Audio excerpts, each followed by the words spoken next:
โอ้ยฝ่าเอ้ยฝ่าห้องโยนเสียงโยนโยนฝ่าห้องสั่งเด้อละยายมาบัดนี้สิเล่าถึงความหลังของญาทานมหาบุพภาทัญญาวงศ์องค์สำคัญให้ทานเป็นลำลองของกาวีเด้อยายเด้อเด้อคนฟังอ้อยน้ออ้อยนา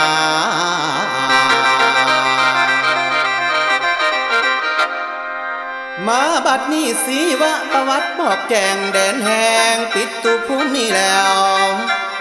ของญาทานองค์สำคัญซื้อบุพภาทัญญาวงศ์เจ้าน้ำสาญาเป็นเงาทาวโรพุทธวาส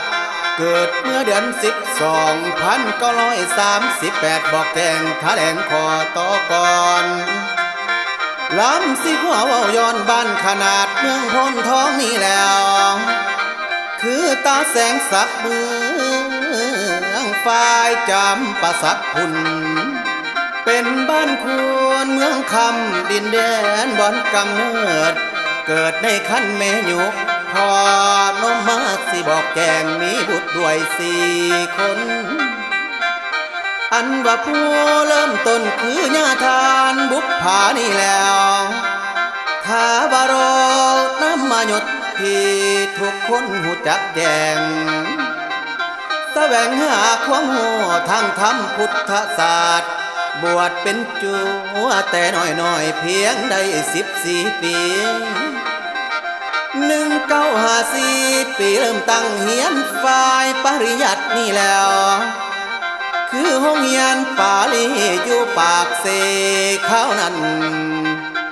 จบนักธรรมเสียงใดคือธรรมตรีโทเอกมหาสามบอกแจงเฮียนหูดอกฝ่ายธรรมจบประโยคขาดลวงลำไปเฮียนต่อที่เวียงจันทน์นั่นแล้ว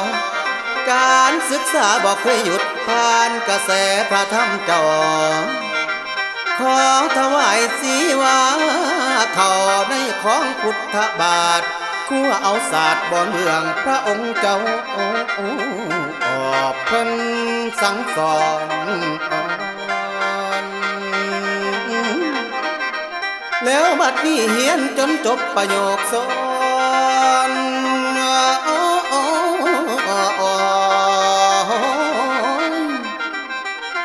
มาบัดนี้เฮียนจนจบประโยคสอน7-8 ผลสำเร็จนี่แล้วสุดท้ายคว้าเอาประกาศนียบัตรประโยคเก้ามามือฝ่ายปาลีสูงสันนั่นคือความหมายมั่นของอาจารย์ญาทานใหญ่บุพภาทัญญาวงศ์บอกไว้เดินหน้าฝ่ายพระธรรมสถาบันอีกซ้ำเติมต่ออีก2 ปีนั่นแล้วที่นครเวียงจันทน์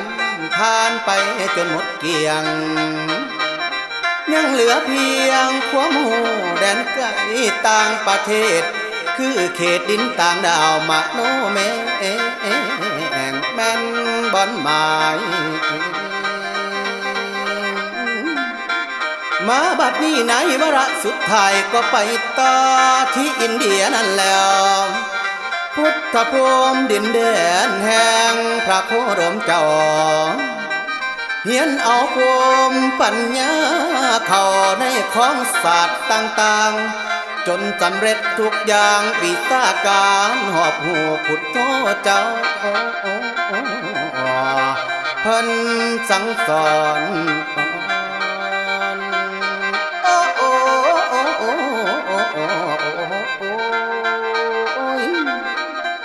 แล้วบัดนี้มาสิขอเว้าย้อนหลังจากอินเดียนั่นแล้ว ของเต่างอขึ้นกับสู่ลาวข้าวนั้นตกปี1975เมืองลาวปีนเปลี่ยนการปกครองใหม่เขาบอกคือเขาดังเดิมปี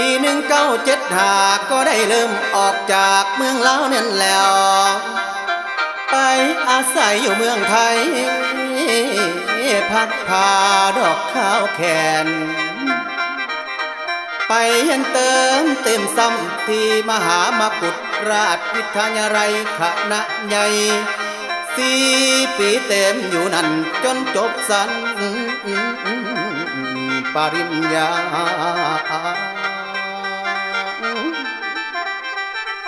มาบัดนี้จุดประสงค์แก้วกาอยากเข้าสู่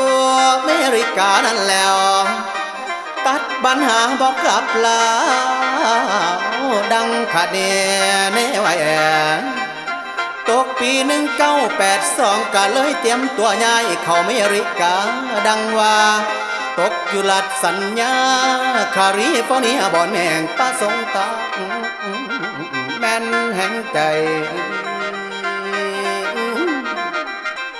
มาบัดนี้แสนดีเอโกบอกให้เมืองบอนข้าได้หมายนั่นแล้วอยากมีวัดเป็นสมบัติของลาวอยู่แสนดีเอโกพุ่นจึงได้เชิญสวนทานสาธุชนน้อยใหญ่ความปัจจัยก็ตั้งห้อมเข้าใส่กันนับได้จากมือนั้นก็เลยเล็งลงมือนั้นแล้วสร้างดินแดนให้เป็นวัดพัฒนาบ่มีหยังด้วยพลังศรัทธาทานทั้งลูกหลานพ่อและแม่เย็ดใจใส่เถียงแขกวันนี้จริงคอยเห็นมาบัดนี้เป็นวัดแล้วบ่อาจเว้นเสินมาแวกมายามนั่นแล้วเป็นวัดงามบุพารามอยู่สกายไล่คุ้มเสินไปยามเยือนได้บุพารามวัดใหญ่แคลิฟอร์เนียเมืองแซนดิเอโกบอกไว้ว่าใสเหลื่อมดังคำมาบัดนี้ตั้งอยู่ใกล้ๆน้ำสมุทรใหญ่แปซิฟิกนั่นแล้วเป็นวัดสูงเอางามดังพระอินทร์นอแปลงไว้อยากศึกษาเรียนรู้ศิลธรรมทั้งพระสูตรหอสมุดเปิดไว้ให้คนได้แวะยามมีหลายบอนอีกสัมญาทานใหญ่ได้จัดสรรนั่นแล้วเพื่อเกี่ยมการในฝูงชนพัฒนาเฮียนหัวตามสัพพัญญูเจ้าเทศนาสอนสั่งจัดนั่งบำเพ็ญสมาธิก็ได้อาจารย์ให้ส่องทางเอาศีลธรรมสวยล้างตัวกิเลสตัณหานั่นแล้วสินำพาสาวพุทธล่องลอยขึ้นเมืองฝ่าเป็นนาวาสะพานแก้วนำพาให้มมฟังศรัทธาธรรมญาติพี่น้องฟังแล้วเอาให้เจอเอา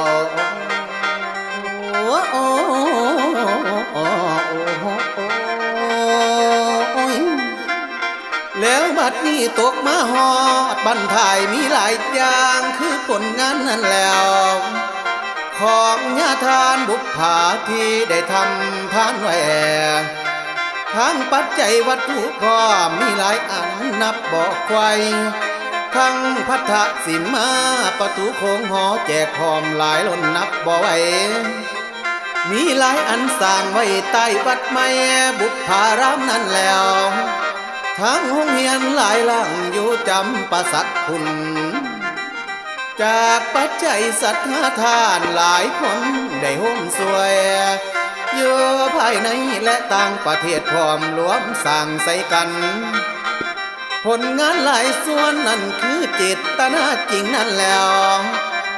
ลิงตางอขึ้นกับทินเดิมเนื้อดาคอบ้านเกิดเฮาทางใต้ดินแดนบ้านขนาด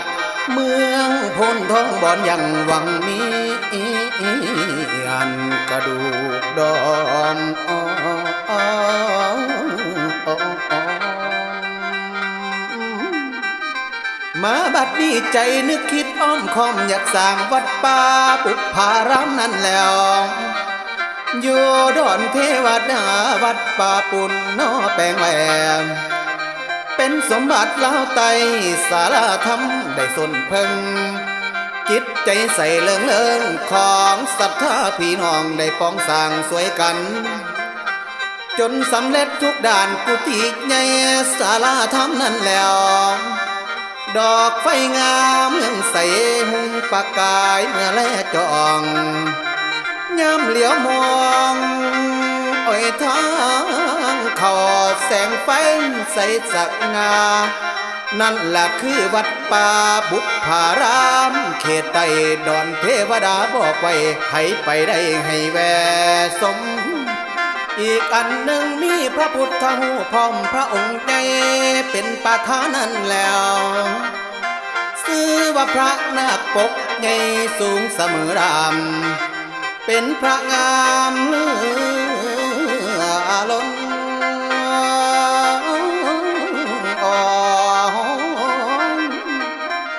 มาบัดนี้เป็นพระงามเหลือล้นคนไปมาได้แวะกราบเพื่อขอพรสิ่งเลิศล้ำได้สมแม่งปรารถนาขอเส้นลุงและป่าศรัทธาได้แวะใส่สมนั่นแล้ววัดป่าบุพารามสักงามเหลือล้นให้ผู้สนใจสร้างโมทนาอยากท่านเติมบุญกุศลยิ่งสิเพิ่มสู้ขึ้นยิ่งจากเลิศ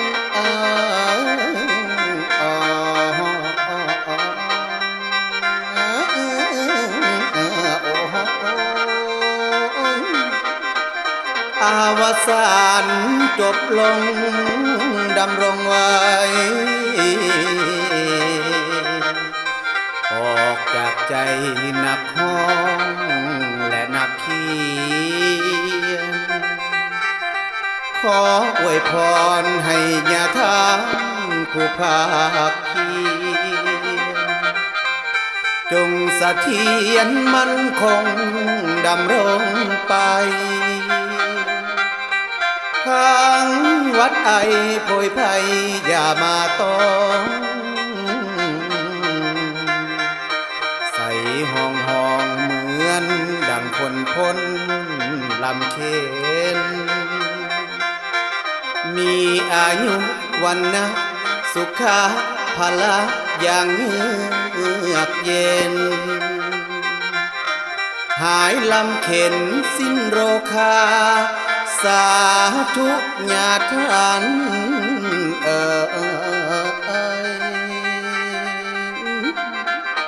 มาบัดนี้ขอลาลงเพียงนี้สบายดีเด้อทุกท่านด้วยกุศลผลทานขอให้น้ำสวยอยู่สู้คำให้แก่นแข็งความประสงค์มาดแบ่งสรรพสิ่งเนื้อสันใดนั่นแล้วขอให้ไหลเทมาดดังกระแสน้อสายน้ำฝูงพวกโรค้าไข่วัดไอให้หลีกทางไหลลงคอนนำฟางล่องลีพีเขตใต้ไปจมพื้นสู่ทะเลสายลำเสอ้อยนาอ้อยนโอ้ยนา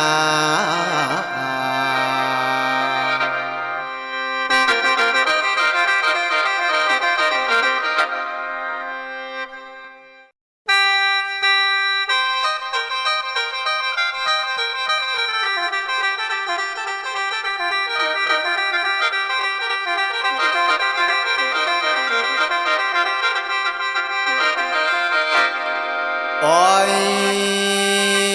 ฝ่าเอ้ยฝ่าห้องโยนเสียงโยนโยนฝ่าห้องสั่งเด้ หลายยาย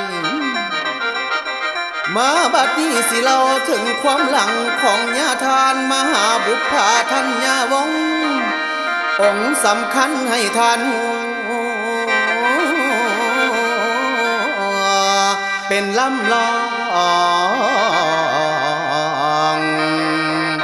ของกาวีเด้อยายเด้อเด้อคนฟังอ้อยน้อโอ้ยนา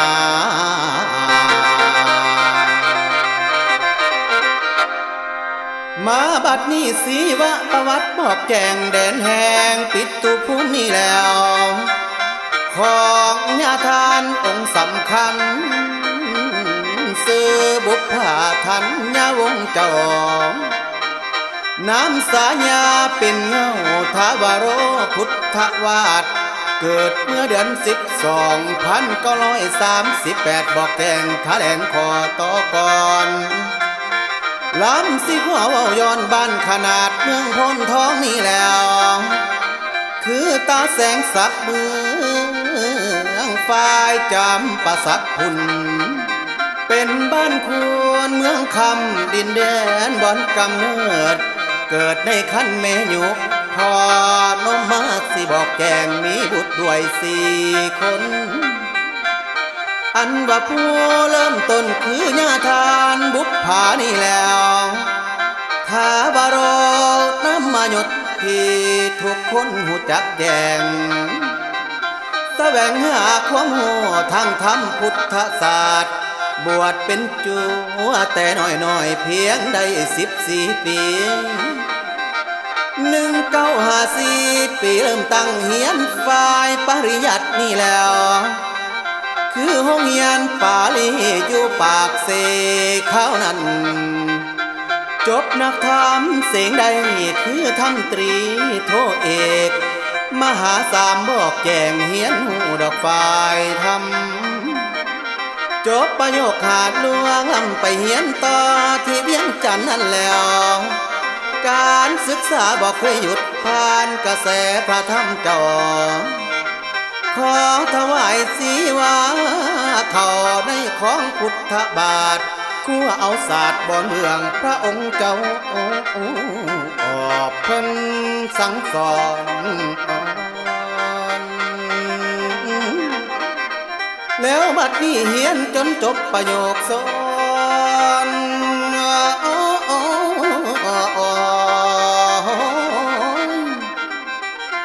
มาบัดนี้เฮียนจนจบประโยคสอน7-8 ผลสำเร็จนี่แล้วสุดท้ายคว้าเอาประกาศนียบัตรประโยคเก้ามามือฝ่ายปาลีสูงสันนั่นคือความหมายมั่นของอาจารย์ญาทานใหญ่บุพผาทัญญาวงศ์บอกไว้เดินหน้าฝ่ายพระธรรมสถาบันอีกซ้ำเติมต่ออีก2 ปีนั่นแล้วที่นครเวียงจันทน์ผ่านไปจนหมดเกลี้ยงยังเหลือเพียงความหูแดนไกลต่างประเทศคือเขตดินต่างดาวมะโนเมงแม่นบอนหมายมาบัดนี้ในวาระสุดท้ายก็ไปต่อที่อินเดียนั่นแล้วพุทธภูมิดินแดนแห่งพระโคดมเจ้าเฮียนเอาภูมิปัญญาเข้าในของศาสตร์ต่างๆจนสำเร็จทุกอย่างวิชาการหอบหูพุทโธเจ้าเพิ่นสั่งสอน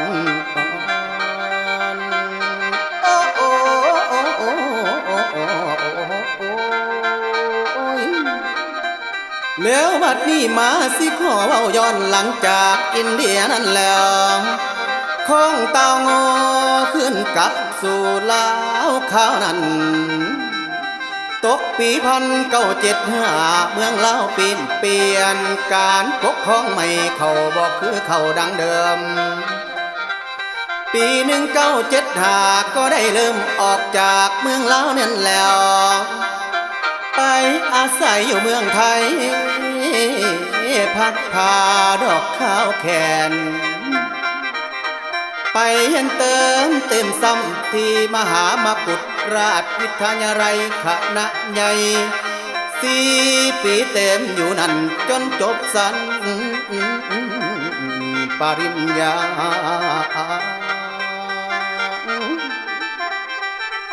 มาบัดนี้จุดประสงค์แก้วกาอยากเข้าสู่อเมริกานั่นแล้วตัดปัญหาบอกกลับลาดังขาดเนเนไว้ตกปี1982ก็เลยเตรียมตัวย้ายเข้าอเมริกาดังว่าตกอยู่รัฐสัญญาคาลิฟอร์เนียบ่อนแห่งประสงค์ตาแม่นแห่งใจมาบัดนี้แสนดีเอโกบอกให้เมืองบอนคาได้หมายนั่นแล้วอยากมีวัดเป็นสมบัติของลาวอยู่แสนดีเอโกคุณจึงได้เชิญสวนทานสาธุชนน้อยใหญ่ความปัจจัยก็ตั้งห้อมเข่าใส่กันนับได้จากมือนั้นก็เลยเล็งลงมือนั้นแล้วสร้างดินแดนให้เป็นวัดพัฒนาบ่มีหยังด้วยพลังศรัทธาทานทั้งลูกหลานพ่อและแม่เย็ดใจใส่เถียงแขกวันนี้จริงคอยเห็น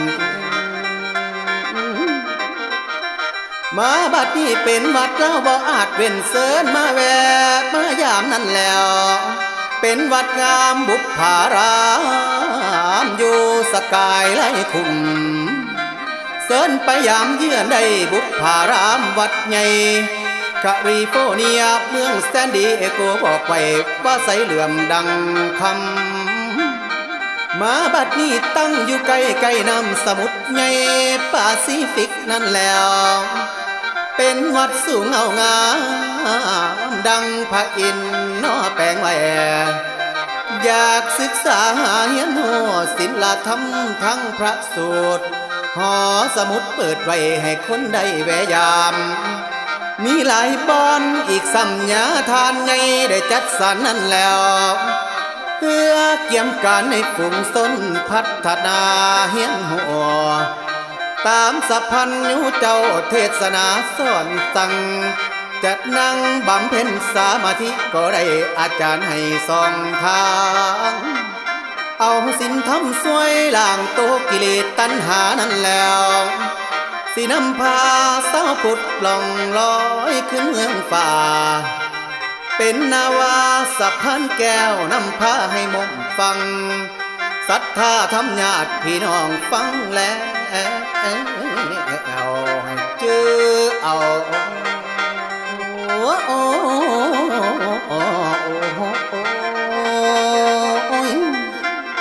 แล้วบัดนี้ตกมาฮอดบรรทายมีหลายอย่างคือผลงานนั้นแล้ว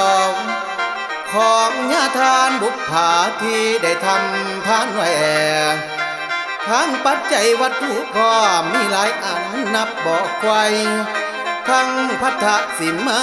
ประตูโค้งหอแจกพร้อมหลายล้นนับบ่ไหวมีหลายอันสร้างไว้ใต้วัดใหม่บุพภารามนั่นแล้วทั้งห้องเรียนหลายหลังอยู่จำปาสักคุณจากปัจจัยศรัทธาทานหลายคนได้ห่มสวยอยู่ภายในและต่างประเทศพร้อมรวมสร้างใส่กันผลงานหลายส่วนนั่นคือเจตนาจริงนั่นแล้วลิงตางอขึ้นกับทินเดิมเนื้อดาคอบ้านเกิดเฮาทางใต้ดินแดนบ้านขนาดเมืองพนทองบอนยังหวังมีอันกระดูกดอน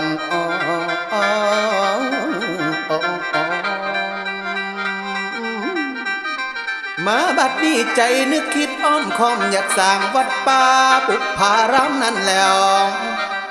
อยู่ดอนเทวดาวัดป่าปุ่นนอแปลงแหวมเป็นสมบัติลาวไตสาราธรรมได้สนเพิ่งจิตใจใส่เลิงเลิงของศรัทธาพี่น้องได้ป้องสร้างสวยกันจนสำเร็จทุกด่านกุฏิใหญ่ศาลาธรรมนั่นแล้วดอกไฟงามเมืองใสหุงประกายเมื่อแลจองยามเหลียวมองอ้อยทางเข้าแสงไฟใสสักงานั่นแหละคือวัดป่าบุพารามเขตใต้ดอนเทวดาบอกไว้ให้ไปได้ให้แวสมอีกอันหนึ่งมีพระพุทธรูปพร้อมพระองค์ใหญ่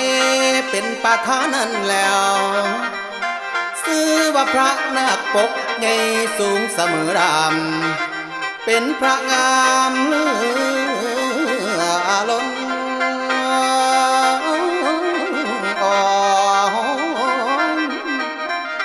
มาบัดนี้เป็นพระงามเหลือล้นคนไปมาได้แวะกราบเพื่อขอพรสิ่งเลิศล้ำได้สมแห่งปรารถนาขอ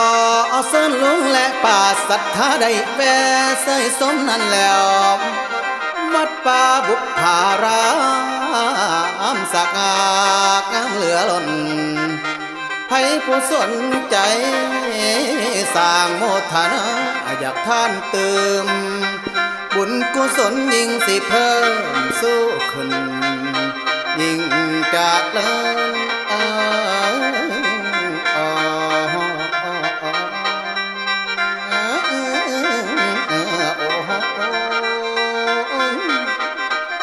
อาวสานจบลงดำรงไว้ออกจากใจนักห้องและนักเขียนขออวยพรให้ญาทานผู้ภาคเพียรจงเสถียรมั่นคงดำรงไปทางวัดไอโพยไพอย่ามาต้องใส่ห้องเหมือนดังคนพ้นลำเค็นมีอายุวันนะสุขะพละอย่างเยือกเย็นหายลำเข็นสิ้นโรคาสาธุญาทาน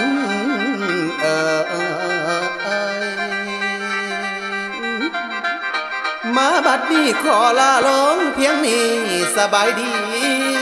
เด้อทุกท่านด้วยกุศลผลทานขอให้น้ำสวยอยู่สู้คำให้แก่นแข็งความประสงค์มาดแบ่งสรรพสิ่งเนื้อสันใดนั่นแล้วขอให้ไหลเทมาดดังกระแส